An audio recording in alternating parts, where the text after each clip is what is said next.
Customer की demand आ रही है कि क्या स्प्रे करें। जो न्यूट्रिशन आप सेब में डालते हैं, जो फंगिसाइड आप सेब में करते हैं, उसको आप पियर में भी कर सकते हैं। मगर ध्यान क्या रखना पड़ेगा, अभी एक इंसेक्ट आता है सेला, पियर सेला। तो वो पियर सेला भी आप देखेंगे सेब में एप्पल से सेला, और उसमें लगेगा बिल्कुल छोटा सा कीड़ा होगा।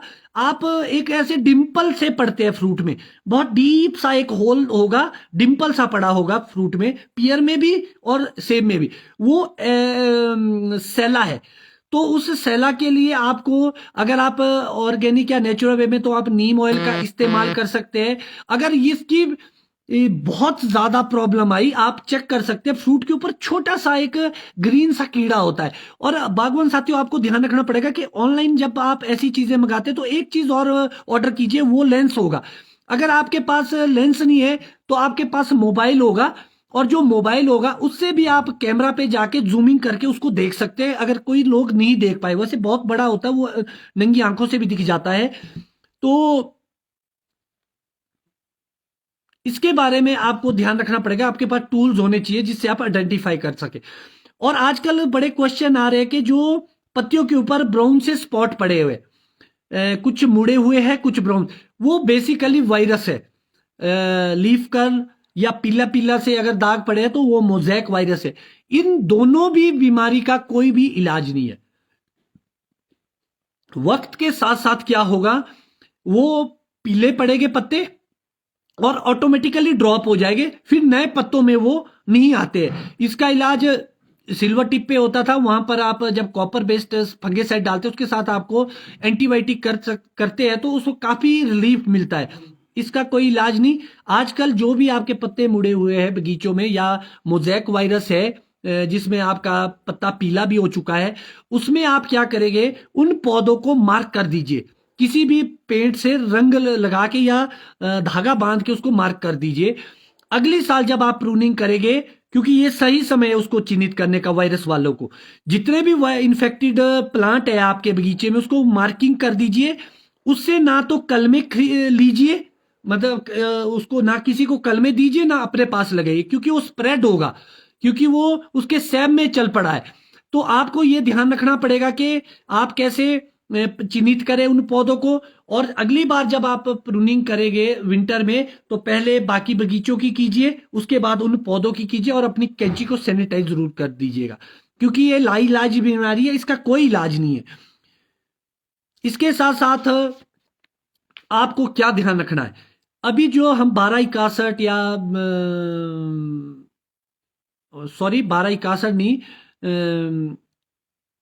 जो भी हम एनपीके या पीके डालते हैं, खासतौर पर पोटाशियम और सुपर, यहां ध्यान रखने वाली बात है, जैसा बहुत रेनी सीजन है, अगर आप नाइट्रोजन यहां पर अभी डालेंगे किसी भी रूप में थोड़ी ज्यादा फॉलियर के माध्यम से, तो पाउडरी मिल्ड्यू कहीं ना कहीं ज्यादा स्प्रेड होगा आपके। इसीलिए अभी अगर ध्यान रखें आप 049 32 024 36 कुछ ऐसे ऐसे अलग अलग कंपनी के प्रोडक्ट आते हैं मार्केट में, उसको आप डालिए, क्योंकि जो सेल डिवीजन है वो वहां पर आपका पोटाशियम और सुपर काफी मदद करेगा सेल डिवीजन के लिए। अभी सेल डिवीजन होगा अखरोट तक, अखरोट के बाद सेल का विभाजन होगा, जो भी इसके बाद आप नाइट्रोजन फिर से दे सकते हैं। नाइट्रोजन आपने तब तक अपने बगीचे में स्प्रे के और खाद के माध्यम से देनी है जब तक वॉलनट स्टेज ना आ जाए। वॉलनट स्टेज के बाद आप अपने बगीचों में बिल्कुल भी नाइट्रोजन का इस्तेमाल ना करें, फिर आपको कलर की प्रॉब्लम आगे देगा वो। तो हर कंपनी के अपने अपने शेड्यूल, आप किसी को भी फॉलो कर सकते हैं। मैं ज्यादातर आईसीएल का को ज्यादा इस्तेमाल करता हूं, मगर हर कंपनी के ट्रायल हमारे पास लगते हैं। आज भी कोई 2-3 कंपनी वाले आए थे और अलग अलग कंपनी के, तो सबके लिए एक छोटा छोटा सा पैच दिया गया है। इसके लिए हम क्या करेंगे इस वर्ष, कि जब हमारी हार्वेस्टिंग होगी, और ऐसे भी हमारे बगीचे में आते रहते लोग, जो हम वहां पर एक सेमिनार टाइप में रखेंगे या फार्मर विजिट रखेंगे, जिसमें फार्मर वैरायटी को देख सकता है कि कौन सी वैरायटी कैसे परफॉर्म कर रही है, कौन सा स्ट्रेन कैसे परफॉर्म कर रहा है। उस वक्त आपको हर जो कंपनी के अलग अलग ट्रायल थे उसके क्या क्या रिजल्ट्स आए, एक नैनो टेक्नोलॉजी के भी हमने ट्रायल लगाए हैं, अभी मैं जानता तो नहीं हूँ, मगर मुझे महाराष्ट्र से ऑनलाइन कुरियर करके भेजे, अभी मैं देख पा रहा हूँ उसके भी अच्छे रिजल्ट आ रहे हैं। नैनो टेक्नोलॉजी तो आप सभी को लोगों को पता कि बिल्कुल कम मात्रा में छोटे छोटे उसमें ज्यादा फायदे देने वाली टेक्नोलॉजी, जिसका आप बहुत बड़ा वैल्यू नहीं देखेंगे, छोटे छोटे चीजें होती है। चलो उसको भी हम आपसे शेयर करेंगे। अभी आप लोगों को इन चीजों का विशेष ध्यान रखना है। साथ ही साथ बागवान साथियों, आपको इकोनॉमिकली भी सोचना पड़ेगा कि आप क्या चीजें इस्तेमाल कर रहे हैं, कहीं वो बहुत ही एक्सपेंसिव तो नहीं। और सबसे बड़ी बात है कि अभी जो रस्टिंग की प्रॉब्लम आएगी, यहां आपको ध्यान रखना पड़ेगा, बहुत सारे मॉलिक्यूल को इकट्ठा मिक्स नहीं करना आप लोगों ने, या ओवरडोजिंग नहीं करनी। अगर आप स्कोर को डाल रहे हैं तो 30 ml रिकमेंडेड है। आप जब भी दवाई की डोज डालते हैं तो सबसे पहले डॉक्टर वाईएस परमार यूनिवर्सिटी नौनी द्वारा जो स्प्रे सारणी है, या आप नज़दीकी विभाग से ले सकते हैं, या आप ऑनलाइन भी गूगल पे जाके स्प्रे सारणी 2023 का चार्ट निकालिए, उसमें भी जरूर आपको मदद मिलेगी। जो रिकमेंडेड डोज होती है उसी के साथ, जैसे आगे लोग मेरीवोन डालते हैं तो कहीं ना कहीं मैं देखता हूं कि शॉपकीपर या कंपनी में उसको बहुत हायर साइड पे डालते हैं, 80-90 ml, जबकि उसकी 20 ml की डोज है 200 लीटर वाटर में। तो बागवान साथियों, हम खर्चे अपने खुद बढ़ाते हैं और इस ओर हम ध्यान नहीं देते। हमें खुद जागरूक होना पड़ेगा और जो एक्चुअल में डोज है उसके हिसाब से, अदरवाइज रेजिस्टेंस बिल्ड हो जाएगी, दवाइयां काम नहीं करेगी। बाद में हम और आप बात करते हैं, चर्चा करते हैं कि दवाई काम नहीं करेगी। दवाई काम कैसे करेगी?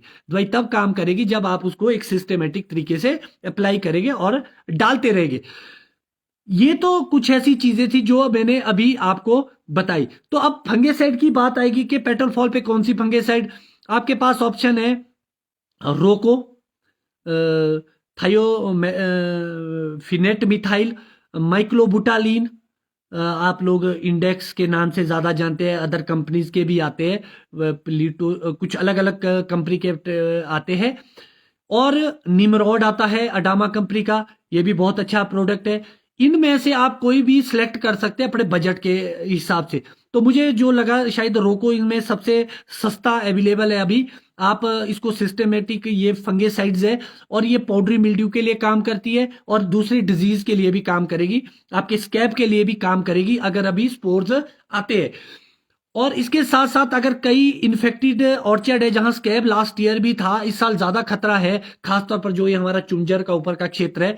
तो बागवान साथियों, जैसे ही मौसम खुलेगा आप स्प्रे करेंगे, आपको ध्यान रखना है नाइट्रोजन यूरिया खासतौर पर उसको आप ड्रम में मिक्स करेंगे लगभग 15%। उसमें आप मोटी तौर पे 8 से 10 किलो भी आप ले सकते हैं, और जो फ्लोर में है नीचे उस पर स्प्रे कीजिए घास के ऊपर। उससे क्या हो जाएगा, आपके जो स्पोर्स हो गए स्कैब के, वो कहीं ना कहीं मर जाएंगे, या अल्टरनेरिया मर्सोनिना के हो गए। हाईली नाइट्रोजन किल करती है इसको, इसके स्पोर्स को। तो आपको इस चीज का भी ध्यान रखना पड़ेगा। ये बहुत ऐसी चीजें थी जिसको आपको ध्यान में रखना है, ज्यादा कुछ करने की जरूरत नहीं है, सिंपल रखिए अपनी प्रैक्टिस। और जो लोग टॉनिक को ज्यादा प्राथमिकता देते हैं, तो आपको ध्यान रखना पड़ेगा कि एक बैलेंस न्यूट्रिशन की जरूरत पड़ती है। तो उसमें मैंने आपको बोला कि आपके बायोस्टिमुलेंट है, बायोजैम फ्रूट प्लस है, आपके दूसरे अन्य भी आते हैं सीवीड टाइप में, आप जो भी आपको सही लगे, उचित लगे, आप उसको डाल सकते हैं। और